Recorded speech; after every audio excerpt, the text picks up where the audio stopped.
Un gusto, general, tenerlo en Mendoza. Es un honor para mí poder conversar con usted. Usted sabe de mi admiración, de mi respeto. Y un placer que esté en los estudios de MDZ.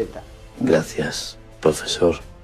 Es un gusto poder volver, aunque sea de esta manera, a Mendoza, la que siempre consideré mi tierra. Además, poder charlar sobre lo más importante que puede tener un pueblo, que es la libertad. Lo primero que me nace preguntarle es ¿cómo fueron esos inicios en Mendoza, su llegada? Sé que era difícil el momento político, que los recursos eran escasos y que usted llegaba a una provincia nada más y nada menos que con un objetivo puntual, que era darle la libertad a medio continente. En 1814 me hallaba de gobernador de Mendoza.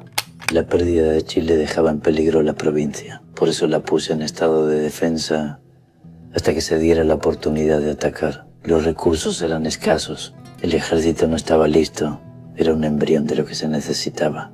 Pero desde el inicio conocí la buena voluntad de los cuyanos y emprendí a formarlo bajo un plan que hiciera ver hasta qué grado puede apurarse la economía para llevar a cabo las grandes gestas. Bueno, uno de los problemas graves que tuvo cuando llegó a Mendoza, inimaginado para ese momento, es que cuando usted se radica, Chile todavía tenía un gobierno patrio, pero al muy poco tiempo, tras la batalla de Rancagua, los realistas han recuperado Santiago y toda esa porción chilena, con lo que se convierte en una gran amenaza para Mendoza. Pero no solo eso, con la falta de recursos, sino que también hubo un gran flujo migratorio de chilenos que escapaban de aquellos españoles llegando a Mendoza. Claro, y era indispensable proteger a nuestros hermanos que habían abandonado sus hogares en Chile. Tuvieron que huir, dejando todo en sus hogares. Vinieron con lo opuesto, familias enteras, con ancianos, mujeres y niños, que cruzaron la áspera cordillera, buscando cómo salvarse de la hazaña y la barbarie de los enemigos de la independencia argentina. Yo le dije al pueblo de Cuyo, venid conmigo y corramos a darles el auxilio de la hospitalidad, mientras nos armamos y les llevamos el de nuestros soldados, para reponerlos en la posesión del suelo de que los extranjeros pretendían despojarlos. General, a los problemas económicos y la falta de recursos que plantea que encontró, que lógicamente, ¿no? También falta de soldados. ¿Se acuerda la carta que mandó diciendo que tenía 150 sables y no tenía quien los ocupara? Se agrega un problema que a mí me parece importantísimo resaltar, que el tema político. Hacía muy poco que usted había llegado, febrero de 1815, y hubo un intento de sacarlo del juego, de correrlo del medio, en una especie, diríamos, de golpe de Estado. Sí, yo era un hombre de respetar las decisiones, aunque no me quedé quieto para dejar que se cometan injusticias. Esa situación me hizo empeorar mi estado de salud. Enviaron a Gregorio Ignacio Perdriel a hacerse cargo del gobierno de Cuyo, pero el pueblo de esta tierra se levantó en contra. No soy yo quien deba decirlo, pero hubo una revuelta popular en Mendoza. Se movieron hacia el cabildo. En las casas había carteles con la inscripción: queremos a San Martín, fuera Perdriel. Yo me mantuve sobrio, pero reaccioné ante algunos operadores, como José María García. Fue él quien intentó matarme, así como lo escucha. Buscaron el modo de abatirme. Esto lo tenía probado, porque pidieron a Alvear que se busque un grupo de 15 o 20 asesinos para quitarme la vida. Yo me he tomado, general, la licencia de por ahí escribir que esto para mí fue el primer gran mendozazo que tuvo la provincia, reivindicando y saliendo a sostener a su líder, a su referente, a su gobernador, ¿no? Avanzando en el tiempo, necesitábamos imperiosamente tener un papel que nos diera autoridad administrativa, política, jurídica, para cruzar la cordillera, ¿no? La declaración de la independencia era sustancial. Claro que sí, profesor. Tenía hombres inteligentes: Godoy Cruz, Maza, Laprida, el fray Santa María de Oro. Pero contábamos con la mala postura de los diputados de Buenos Aires, que no hacían más que difamarme. Godoy Cruz me había manifestado el odio cordial con que me favorecían los diputados de Buenos Aires. Mi corazón generó callos con ese odio, que luego seguiría en mi exilio. Por eso hice propia aquella sabia máxima: si se habla mal de ti y es verdad, corrígete a ti mismo. Si es mentira, ríete de ella.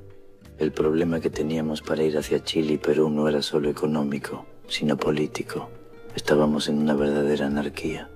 Carajo con nuestros paisanitos. ¿Hasta cuándo esperamos para declarar nuestra independencia? Era algo ridículo. Una nación que podía acuñar moneda, tener bandera nacional y hacer la guerra. Los enemigos, y con mucha razón, nos trataban de insurgentes, pues nos declarábamos vasallos sin tener la independencia. Traté de alentar, de motivar a los diputados.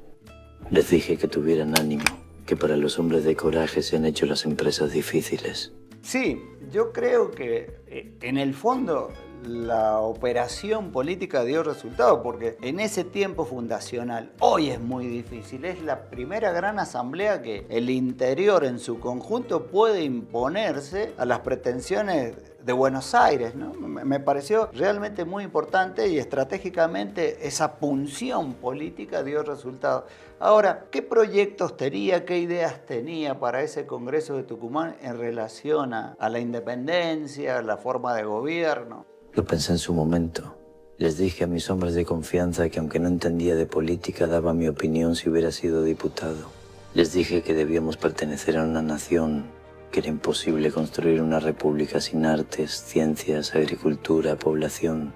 Tampoco si se mantenían las pasiones, el choque de partidos y actitudes mezquinas, rivalidades, no solamente provinciales, sino de pueblo a pueblo. Pero usted en Mendoza se va a convertir en político, ¿no? Usted era una persona que estaba acostumbrada por su formación militar a recibir y dar órdenes, y acá en Mendoza va a tener que gestionar la diaria, diríamos, ¿no? Los problemas cotidianos de un gobernador intendente que permanentemente tiene que estar haciendo política. Objetivo sustancial, el ejército libertador, pero la diaria, y eso es inminentemente político. Puntualmente, ¿qué recuerdos tiene de esa Mendoza que le tocó gobernar, gestionar? Siempre fui ciudadano de Mendoza. No podría ser sin su pueblo que haya podido elevar de su mismo seno un ejército de 3000 hombres, despojándose de todo para la creación, progreso y sostén del ejército de los Andes. Sería insensible no recordar el honrado y benemérito pueblo de Mendoza. Cerca de 3 años he tenido el honor de presidirle. Sus heroicos sacrificios por la independencia y prosperidad común de la nación pueden numerarse por los minutos de duración de mi gobierno. A ellos y a sus particulares distinciones con que me han honrado, le he prestado gratitud eterna. Sí llama muchísimo la atención, y por eso digo de la gestión del gobernador intendente, de la gestión social, pública, política, su apego y su estímulo constante entre sus proyectos a la educación. La educación forma el espíritu de hombres, la naturaleza misma, la libertad, que es la máxima aspiración de los pueblos, también depende de ella. Los pobladores del Nuevo Mundo eran merecedores de las mejores luces. Era importante que a través de la educación se haga saber que ya no se pertenecía al suelo de una colonia miserable, sino a un pueblo liberal y virtuoso. Lo dijo el Cabildo de Mendoza en ese tiempo.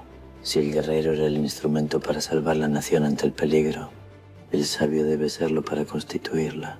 Padres de familia, la educación es el patrimonio que en herencia podéis dejar a vuestros hijos. A tal punto que usted fue uno de los pilares sustanciales en la creación de aquel primer colegio de educación superior. Hoy podríamos decir ese colegio secundario que Mendoza no tenía. Fue el de la Santísima Trinidad. Además se hizo un pequeño aporte, 1/3 de los productos de la finca que se me había donado, lo destiné al colegio, especialmente para la dotación de una cátedra de matemáticas y geografía. Usted sabe que estas 2 facultades eran entonces la llave de la verdadera ilustración. El jurista, el filósofo, nada valen si carecen del conocimiento y cronología de los sucesos, con el gran arte de compararlos y darles aquella colocación precisa, profunda y discreta, que solo pueden inspirar las matemáticas. Hemos descubierto un nuevo San Martín. Ese San Martín claramente consustanciado con sus principios y su formación humanista, ¿no? Lejos de aquel brillante militar que fue San Martín, que tanto conocemos y del cual tanto hablamos, hoy aparece esta nueva faceta. Esto que usted resalta de la educación, una prueba evidente que por donde pasó generó una biblioteca. Nuestra Biblioteca San Martín, la Biblioteca Nacional de Santiago de Chile, la Biblioteca Nacional del Perú. Fíjense ustedes los peruanos, ¿no? Hoy por hoy nos enteramos que el Día del Maestro en Perú es por aquel 6 de julio de 1822, cuando usted creó un colegio de formación docente, ¿no? Es decir, esta composición del humanista, no solo la educación, la salud, con el plan de vacunación, con la higiene, es decir, como pilares sustanciales para sostener el ejército, el orden de una Mendoza pujante, ¿no? En el campo de la industria, la importancia radical que le da al agua, es decir, esa defensa de la moneda cultural mendocina como era el vino. Me parece muy importante ponerlo también en valor porque eso demuestra el gran gestor y hacedor que fue. Bueno, indudablemente hemos venido transitando la serie de inconvenientes que tiene esta gesta, ¿no? Los políticos, los sociales, faltaban soldados, no había confianza, había adversarios, la declaración de la independencia. Ahora, otra vez es lo mismo, los recursos, ¿no? Siempre escasos. ¿Cómo llevó adelante esa prédica en función de juntar los recursos, de reclamar los justos recursos, ¿no? Hay que tener en cuenta que San Juan, San Luis, Mendoza están aportando permanentemente, pero el tema recursos, ¿no? Y cómo se consiguen, cómo se piden. Yo buscaba apoyo de Buenos Aires, pero era muy escaso. Era una cosa bien triste verse en esa situación. Hasta las cosas de primera necesidad se me negaron. Hice continuas reclamaciones sobre la indefensión de esta provincia. Me sacaron las alhajas de donativos. En vez de auxiliarme con un solo peso, me sacaron miles de pesos. Los donativos que se juntaron, entre los que fueron las pocas alhajas de mi mujer, me las mandaron a remitir. Ahí usted me va a corregir, general. Un montón de leyendas urbanas, ¿no? Que plantean de que el ejército no tenía ropa, que no llegaban los sueldos. También que había cierta presión para que la gente colaborara. Hubo aportes voluntarios muy desinteresados, gente que quedó fundida. Vacas, mulas, soldados, hombres, personal, alhajas. Ahora, Cuyo, ese Cuyo que usted tanto sostiene y defiende y quiere con justa razón, ¿cómo puntualmente aportó? Fue una economía de guerra y hubo medidas duras. Tuve que pagar mulas, crear una maestranza, parque, armería, 2 hospitales, una fábrica de pólvora.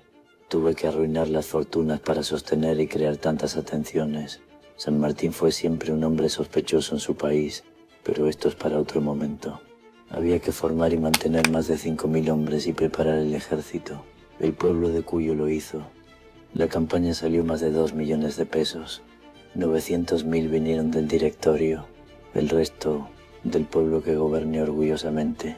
Yendo a lo sustancial, ¿no? A la gran gesta que es estudiada, recordada, reconocida en todo el mundo. Todas las grandes academias militares, hasta de politología, se analiza ese cruce de los Andes en aquel enero de 1817, ¿no? Esa idea de dividir al adversario, al enemigo en 6 columnas, la guerra de inteligencia, de contrainteligencia, la cantidad de recursos, animales, vacas, hasta el agua había que llevar arriba, el pasto, el alimento para los bichos, ¿no? Es decir, esa producción mendocina, ajos, cebollas, ¿no? Para evitar el apunamiento, todo el análisis gastronómico, ¿no? de lo que implicó ese heroico cruce de los Andes. ¿Qué nota sustancial usted pondría en valor, más allá del gran esfuerzo y estratégico militar? Siempre lo dije, mi mayor temor no era el enemigo, sino cruzar esos inmensos montes. Las dificultades que tuvieron que vencerse para el paso de la cordillera solo pueden ser calculadas por el que las haya pasado. Las principales dificultades eran la despoblación, la construcción de caminos, la falta de leña y sobre todo de pastos. El ejército arrastraba 10.600 mulas, 1.600 caballos y 700 reses. A pesar de un cuidado enorme, solo llegaron a Chile 4.300 mulas y 511 caballos en muy mal estado. La puna había atacado a la mayor parte del ejército, por eso perecieron varios soldados. También murieron muchos por el intenso frío. En fin, todos estaban bien convencidos para seguir adelante. Reinaba en el ejército una gran confianza, sufrimiento heroico en los trabajos. Siempre lo comparan al cruce de los Andes con aquella gesta también que llevó adelante Napoleón en los Pirineos. Uno se agranda como buen mendocino, hincha de usted, general, diciendo que aquello eran caminos ya armados, pueblos constituidos, la altura era mucho menor. Napoleón iba en carros, en carretelas, ¿no? Eso realza, me parece, la gesta, y vanidosamente como mendocino y sanmartiniano uno no puede dejar de reconocerlo. Su salud, ¿no? Porque usted venía ya con algunas complicaciones desde aquel tiempo español, en Mendoza también lo padeció, lo acaba de decir, los nervios, el estrés, cómo afectaban, cómo se encontraba ante el cruce, su salud. Todos conocían el estado deplorable de mi salud. En camilla recorrí parte del trayecto, pero siempre estuve dispuesto a ayudar con mis cortas luces y mi persona, a mi patria y a mis compañeros. General, probablemente usted no esté tan al tanto, pero en el debate contemporáneo de esta Argentina nos pone a nosotros como racistas, ¿no? Un tema interesante para poner en valor y contradecir esta barbaridad de que Argentina es racista. Tiene que ver con la composición del Ejército Libertador, ¿no? Más allá de aquel encuentro con los pehuenches y el aporte que hizo todo el colectivo indio, ¿no? Mestizos, negros, esclavos, están constituyendo el ejército. ¿Qué podría agregar? Claramente estaban nuestros paisanos, los indios, en el territorio. En el caso del ejército, el mejor soldado de infantería que tuvimos fueron los negros y mulatos. Los esclavos quedaban libres desde su incorporación al ejército. Se puede calcular en más de 1500 hombres que cruzaron los Andes como herederos de África. Yo creía que los negros que han servido en nuestros ejércitos merecen gran elogio por su constancia y valor. Una prueba de su patriotismo es que los españoles no han podido, a pesar de sus tentativas, formar cuerpos con ellos. Ellos merecían, como cualquiera, educación y dignidad. Abriéndose la puerta a sus ascensos, se empeñarán eficazmente a adquirirlos. Fueron razones políticas y muy fuertes las que influyeron para que tengan prohibiciones. Bueno, a tal punto que usted en Mendoza emitió una serie de bandos que le garantizaba la libertad a sus soldados que tenían una composición anterior como esclavos. Pero ahora, yendo a esta cuestión muy más local, más política, vinculada a la independencia, no solo la independencia de lo que en futuro sería Argentina, sino que el proyecto, el plan, era mucho más amplio. Claramente, no. Buscábamos la libertad de toda América. Aspirábamos a ser un pueblo libre en una nación soberana. No nos conformábamos con obtener y asegurar la libertad de las Provincias Unidas emancipadas. Íbamos más lejos. Perseguíamos la independencia del mundo americano. Para ello era inaplazable emprender una guerra ofensiva contra el dominio de la metrópoli. Siempre aparece y está latente activamente, ¿no? Y se demuestra por hechos. La historia se encarga de recuperarlo. Esos conflictos internos, ¿no? Que siempre les tocó bregar.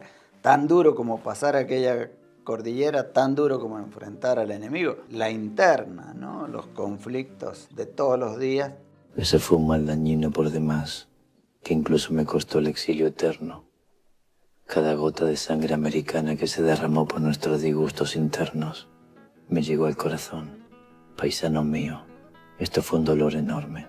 Había que hacer y hay que hacer siempre un esfuerzo para dedicarnos solamente a enfrentar a los enemigos que quieren atacar nuestra libertad.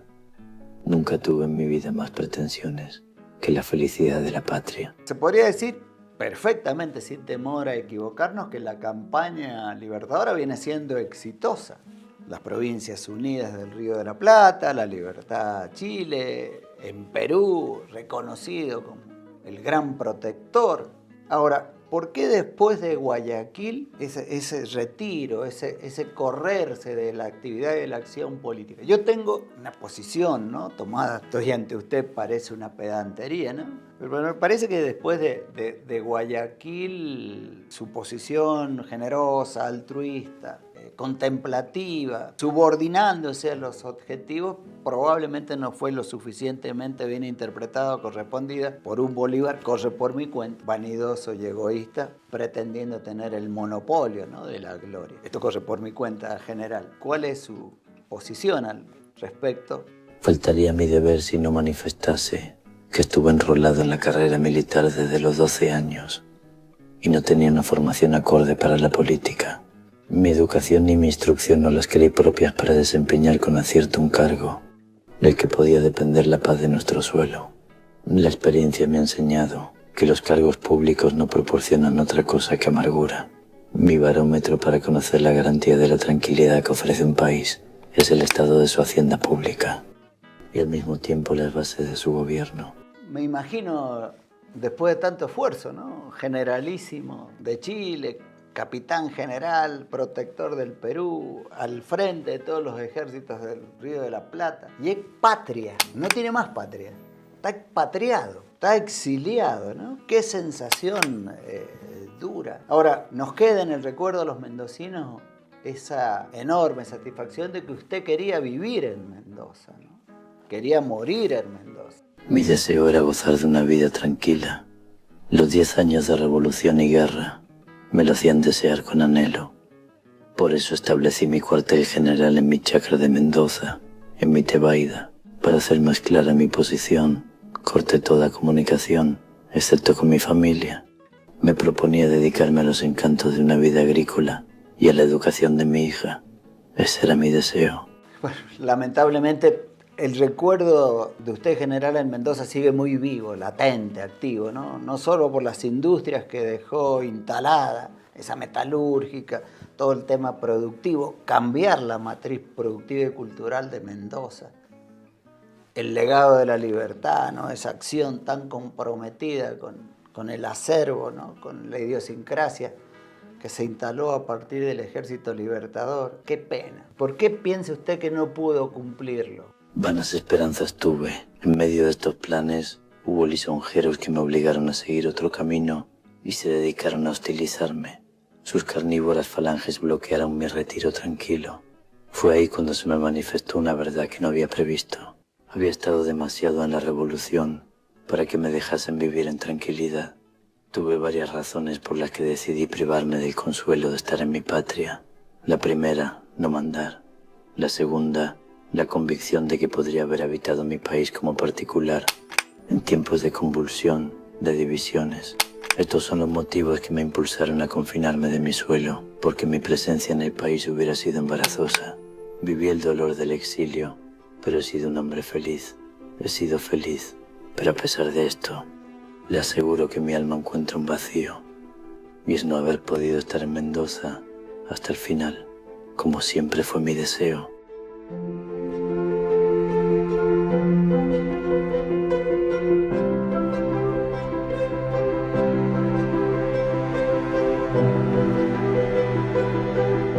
Indudablemente, San Martín nos sigue interpelando. Su legado hoy está más vivo, más activo, más presente que nunca, ¿no? San Martín, ese ícono de la mendocinidad, un mendocino cabal por adopción. Su ejemplo latente y vivo. Hoy lleno de elogios, de reconocimientos, de conmemoración. Sería bueno imitarlo en alguna de sus facetas. Ese hombre comprometido con la educación, con la cultura, obviamente que con el objetivo sustancial de la libertad. Ese padre de la patria, ese hombre cabal, ese buen padre mendocino, ese San Martín que está en las escuelas, en los patios, en los clubes, en las tribunas de nuestros equipos. Ese San Martín que por sobre todas las cosas sigue estando latente con su ejemplo. San Martín y su ejemplo cotidiano, ese hombre común, que nadie le regaló nada, que todo le costó mucho, que tuvo dificultades y pudo sobreponerse, que murió hace un tiempo, pero su imagen sigue viva y latente. El ícono de la argentinidad, el celeste y blanco hecho bandera, más activo y más necesario que nunca. San Martín de Mendoza, San Martín el que nos legó la libertad.